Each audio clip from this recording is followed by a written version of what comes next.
Olá, nono ano.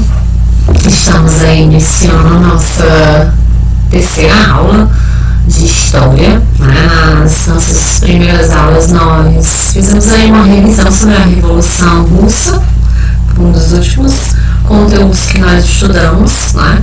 Vimos também a Primeira Guerra Mundial, vimos a Rússia no início do século XX, sobre o imperialismo.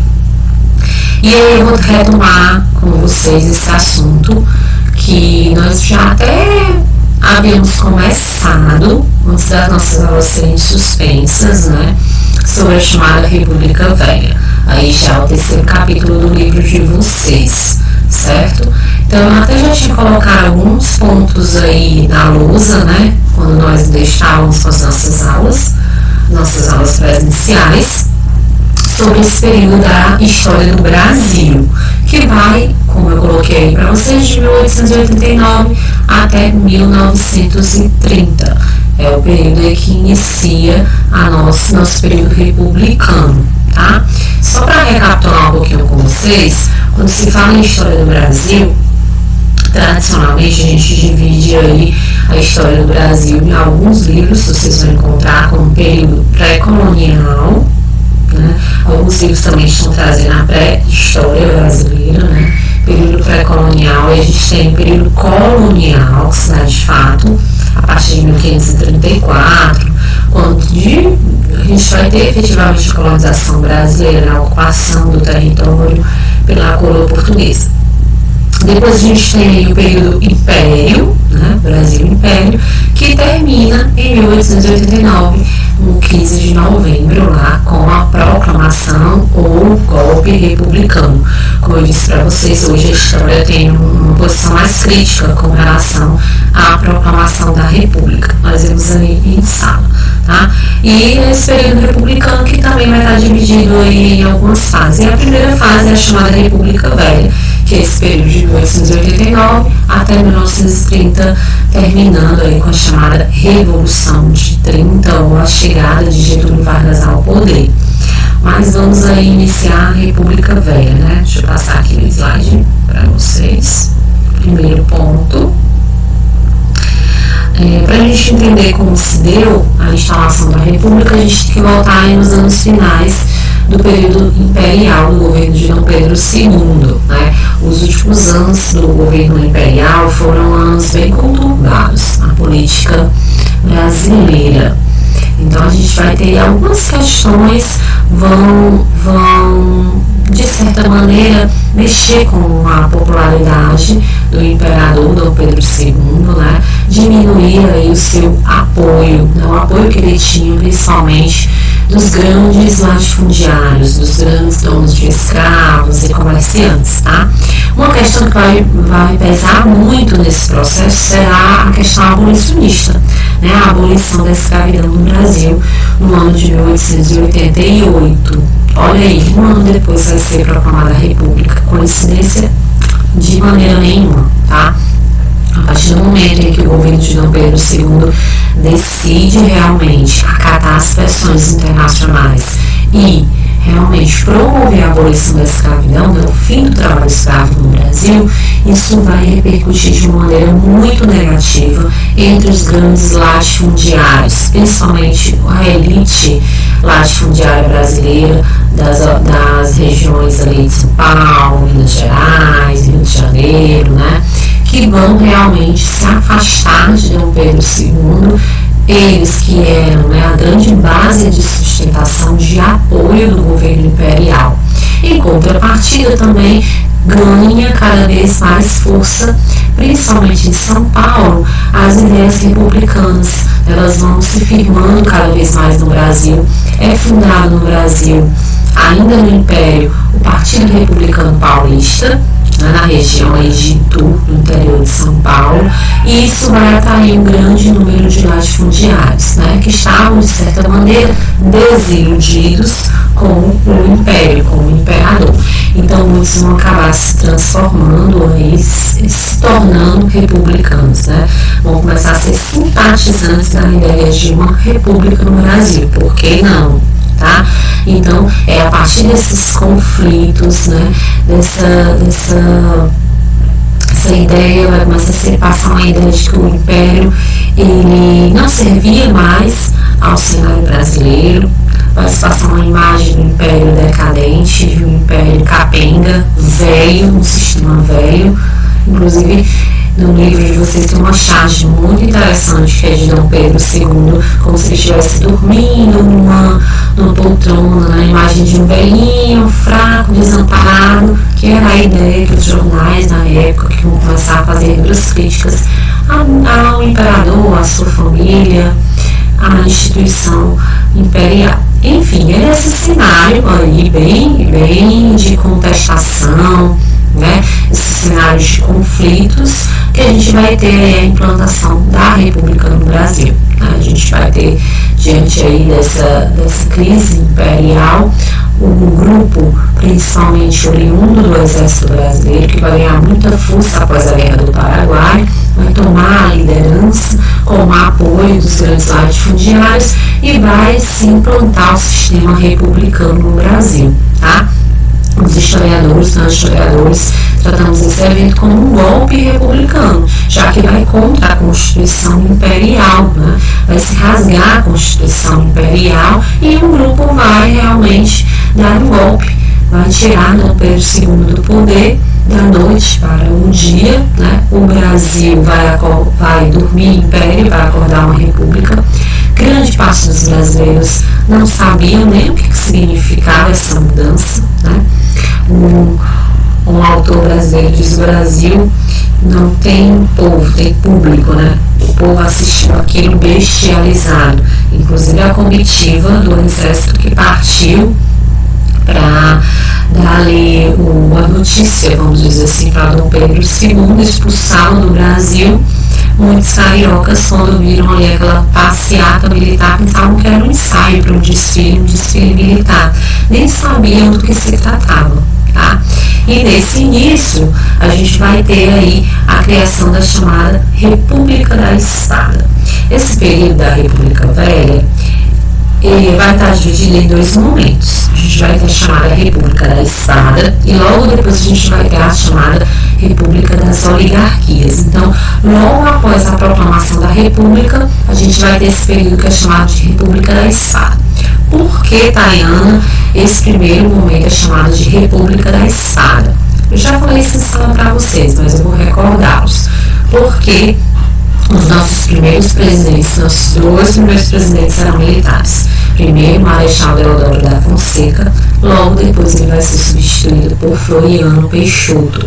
E espada porque eles levavam aí na vestimenta de ocasiões especiais uma espada logo na cintura, tá? Então por isso que esse período ficou conhecido como República da Espada, em referência à essa indumentária dos militares, tá?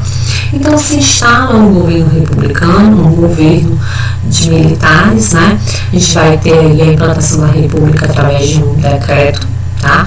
Vai se transformar as províncias, antigas províncias em estados, vai acabar com fechar todas as instituições monárquicas, né? Poder moderador, sendo o cargo de senador ser vitalício, o voto censitário, o voto baseado na renda do cidadão, os chamados conselhos de estado, tudo que envolvia o império vai ser substituído, tá? Inclusive o hino nacional e a bandeira também vai ser substituída aí com a bandeira que nós temos atualmente com o lema positivista de ordem e progresso. Então, a bandeira imperial com todos os elementos, a coroa, né, todos os símbolos referentes à pátria, vai ser substituída pelos elementos republicanos. A gente vai ter aí também a separação definitiva da Igreja e do Estado, né? O Estado passa a ser laico, tá? O Brasil passa a não mais ostentar uma religião oficial,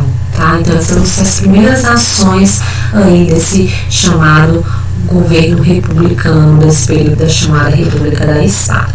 Outro ponto importante, colocar aqui para vocês, tá? É a criação de uma Constituição. Claro, nós temos agora um novo modelo de governo, né? O Brasil não era mais um império, o Brasil agora era uma república. e era preciso aí uma Constituição. A Constituição é a Carta Magna, né? É um documento super importante que vai determinar aí o nosso sistema de governo, os nossos direitos, deveres, como vai ser as nossas eleições, enfim.